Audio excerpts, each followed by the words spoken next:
was someone who went to Richmond. Jack Gunston, I'm going with my redraft to pick number 3. Now, Jack Gunston obviously plays for Hawthorn, but he did go to the Adelaide Football Club originally at pick number 29, which, I mean, is pretty respectable. If you think about what this guy's won, the flags at Hawthorn, the leadership he's brought to Hawthorn, the consistent footy, always in top 10, top 15 of the Coleman, rarely injured, goes to Brisbane, plays a role. I mean, he was great for Adelaide, phenomenal for Hawthorn. He is definitely worthy of a top 5. The only reason I have him above probably Gawn is because that position's more important, that sort of key forward. Like, if you don't have a good key forward, you won't win the flag. If you don't have a good ruck, you can still win the flag. I hope you understand my thinking there. But Gunston, just the consistency, the body of work, the goals, the reliability, you know, that just has to hold him in good stead.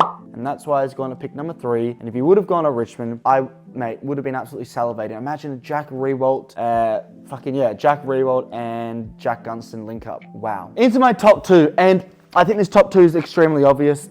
Fans or, you know, people of the channel, let me know in the comments if you disagree with this. Look, I'll say both their names now. Usually go, actually, no, we'll stick for number 2. And number 2 is a 2-time Brownlow winner. It's Nat Fyfe, okay? I put Fyfe at number 2. And you're thinking, fuck, man, like, this guy's won 2 Brownlows. What else does he need to do? He's been a captain of Fremantle, one of the best captains, arguably, in their lifetime, Fremantle. Probably Pavlich better, maybe some others. I mean, he hasn't driven them to a flag, but he has been one of the most consistent and best footy players, and unfortunately bodies let him down for the last 2-3 years, which I think is good to note. Now, Fremantle pick 20, they got him, what a steal. Melbourne had pick number 1 and 2, which is hilarious because they chose Tom Scully and Jack Trengove, okay? And at pick number 2 would have gone to Melbourne. Imagine Nat Fyfe and my pick number 1, both at Melbourne. That is an absolute demolition. That's almost guaranteeing you at least a dynasty or 2. I don't need to go on about the qualities of Nat Fyfe, nor do I need about my number 1, who is Dustin Martin. Dustin Martin originally went and picked number 3, obviously to the Tigs. Melbourne could have had Dusty and Fyfe in the same midfield. Now, would it work? Probably not, because they're too similar of a player. They both